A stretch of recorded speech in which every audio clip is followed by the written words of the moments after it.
All right, here is to recording this with as much enthusiasm as I did for the last 16 minutes, but the audio did not record. So, this is if you were in lab at Fenton, one of your required tasks would be two oil changes for the Common Lab card. So, in doing this, I chose to do it on my 2016 Honda Civic. Um, and you are getting the most unflattering angle possible while I do this. Pardon my yawn. So, the first thing you have to do on a number of cars is remove the under tray or the under belly pan, drip tray, whatever different people want to call it. So, it's kind of like an under engine guard, and realize that these are also important for guiding airflow through the bumpers to aid in engine cooling. So, never leave it off. Please make sure you always put it on. So this one had two screws in the front, and then I believe six other fasteners. The ones I'm currently doing, I believe I realized midpoint that they were not necessary. Correction, those were the end ones. And you could also see Mr. Nelson's walking around quite a bit. But anyway, now I'm just trying to talk and come up with things to say as I remove that drip tray. So it slides off of, oh, off of the plastic notches, which you'll be able to see, but I unfortunately forgot the two press screws. I call them press screws, but they are actually like 90s. So it looks like a Phillips or flat head. You rotate it counterclockwise 90 degrees, and just like that, the drip tray is now off. Only took 2 minutes, people, right? So what we are going to do next is locate where the air filter is, and we are going to locate where the drain plug is on this. Now you're going to notice I do not have a standard drain plug. Um, I replaced it with a Fumoto valve, and that is just to aid in oil changes if I need to do it from underneath the car differently. So take a look. This is also before I learned how to really use my camera a little bit better. But notice the placement of the oil catch basin. And the Fumoto valve, it's a ball valve, and you rotate it 90 degrees, but also realize the trajectory of the oil that's coming out is going to be an arc. It's not going to drip straight down.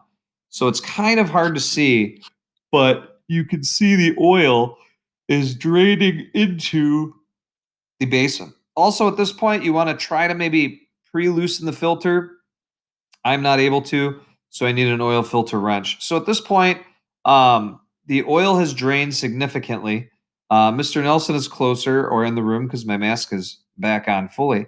And I'm using an oil filter wrench now. And that oil filter wrench, they make different cups for different ones, and you put it on the cap or the end of the filter. And then you typically use the 3/8 drive ratchet, and when you begin to remove, I don't know why I'm yawning so much. This is absurd. When you begin to unscrew it, the filter itself will also drip and drain. So make sure you have the catch basin properly located underneath. So at this point, I walk away because it is dripping both from the drain plug and also from the oil filter. Um, Knowing me, I was putting the tools back, which you always want to do so that you can um, have things where you need them when you need them. But here's the important part. If you notice in the upper part of the camera screen, you can very easily see that there's a second pan there. And a lot of older cars, there would be a drain plug there as well, but that is actually for the transmission. I do not know why I'm yawning. So you don't want to ever accidentally drain the transmission unless you are doing it on purpose. So in this case, that is obviously not happening, and instead we are just draining the motor oil. If you were to drain the transmission, typically that fluid is a different color. It will not be a golden amber color turned black. It will instead be like a red crimson type of transmission fluid. Also, the viscosity will vary, and that is again all dependent on the fluid you're draining. So at this point, coming back, we are going to take a closer look and unscrew the filter. So at this point, it has drained. And notice when that filter comes off, there's going to be another gush or slight rush of fluid. why you kind of make it a direct drop down into that catch basin.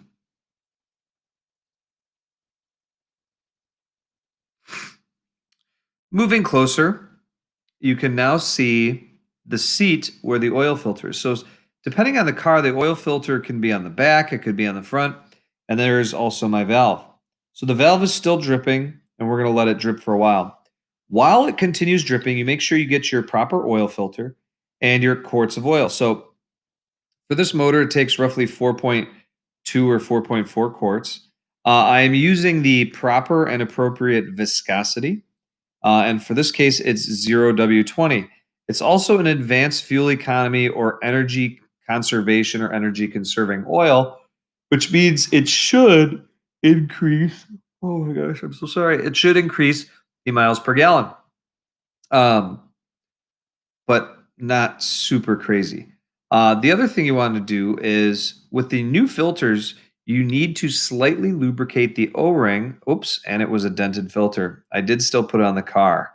But of course, the one day I come with one filter, it is damaged. But what you want to do is prime the filter.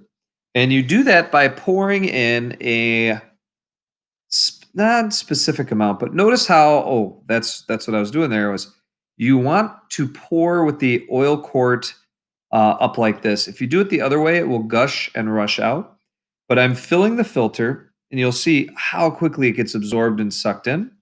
And then you can top it off again. But reach your finger in there and lightly lubricate the O ring so that when it is applied again to the engine, it seats appropriately and comes apart and comes back off of the motor when it is time to remove it. So typically you will have to do this quite a few times. As you can see, proper quart placement, pouring again until it fills up and you see the air bubbles. And we did this multiple times until the oil had full absorption. You want to make sure that seat where the filter came off of is going to be clean. And that is done. I rubbed a finger on it and most likely a rag. Try to make sure that there are no cotton rag particles left over on the surface. And then you will take your pre-filled, or primed filter, and you will thread it on. So with filters, you do not put an oil filter on with an oil filter wrench. You put it on as tight as you can by hand, and then you complete it by trying to rotate it one additional quarter turn. After that, we make sure the Fumoto valve is closed appropriately. And then we begin to refocus on replacing the drip tray as I yell at Mr. Nelson. So, like a dingus, I try to put it on backwards. And then you will. What I'm doing here is actually straightening it out while showing off my new coronavirus double chin from all of my holiday eating. Coronation, that is. So notice how this drip tray goes back in. Part of it goes under the plastic, some of it goes above. But I'm also lining up the slots with the notches, and that is what you can see where my right hand just was. The left hand is supporting it. So these can be tricky. I'm grateful to have a lab because it is significantly more difficult when you're laying on your back in a driveway with minimal space. So we're going to get those in. We're going to get it slid back on. Excuse me. We're going to put the fasteners back in and all the screws. And once that is complete, we will be ready to lower the car off the lift. But it is very important not to forget any fasteners so that the um, the drip tray, the windage tray or whatever you want to call it, does not come out and end up on the side of the road like some of you may have possibly seen in the past. So take a look.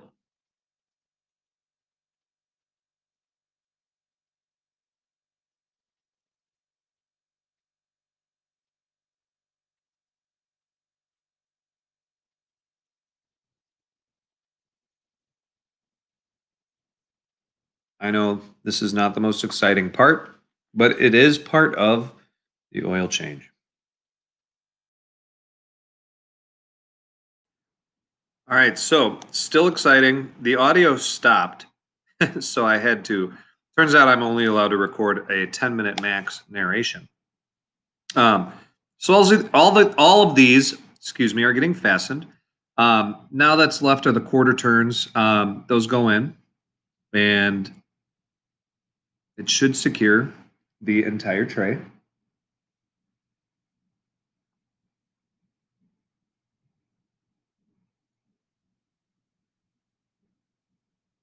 I know there's nothing exciting to really talk about right now, and I'm trying every bit of me to not just fill the space uselessly with my voice.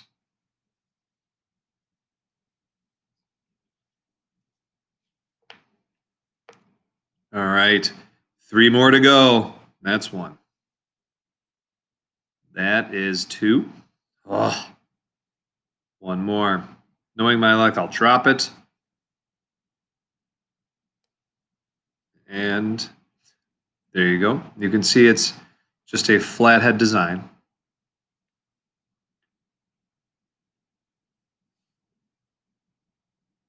And it is in. So now we have lowered the lift, and you need to, at this point, locate where you will fill the oil and the dipstick. The dipstick is the orange one, and I'm pulling it out now.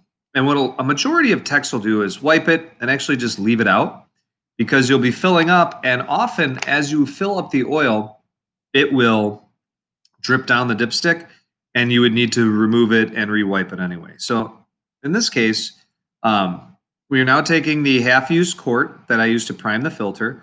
Notice I am lifting up on the filter slightly because inside of the valve cover there's a plastic tray, and that plastic tray is an anti-splash system for the valve. So the funnel wouldn't rest flat and nice, or as nice as I'd like. So I'm remaining elevated with it and filling it up. So now it is a matter of filling the engine with the proper amount of oil. And as much as this does sound idiot proof, it is not. So in the past, we have had individuals who get overexcited and don't realize, although their engine is in a their engine is a 4-quart engine, that they bought a 5-quart jug for an oil change and they dumped the entire thing in. If that is the case, you then have to re-drain a portion of the new oil. Super inconvenient and much simpler at this point to actually pay attention to the oil that you are pouring in. So we are on to quart number 2 here. I know this is the most exciting thing. Notice how I'm pouring it, and I could get the exact guidance or directional pour that I wanted to achieve by holding the quart properly and pouring it that way.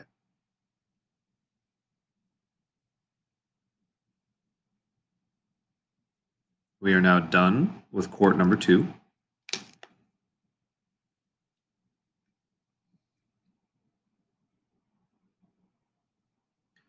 Yep, and that's me trying to get every last drop out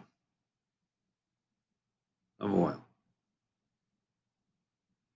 But if there's one thing you can count on, it's Mr. D's balancing act. Getting quart number 3, unscrewing it, prepping it, and getting it ready leaves us just enough time to, there you go, take it, put the cap on, and I believe you can recycle, though most people just toss them out. And here we go. So if I remember correctly, that is the final quart. We did a little bit of camera tricks. And what you'll want to do after you put in what you believe to be your final quart is realize the entire system is empty or was emptied at this point. So you need to start the engine for 30 seconds or 10 seconds until the oil light turns off. Maintain oil pressure. So notice how the fill cap is plugged in and the dipstick is.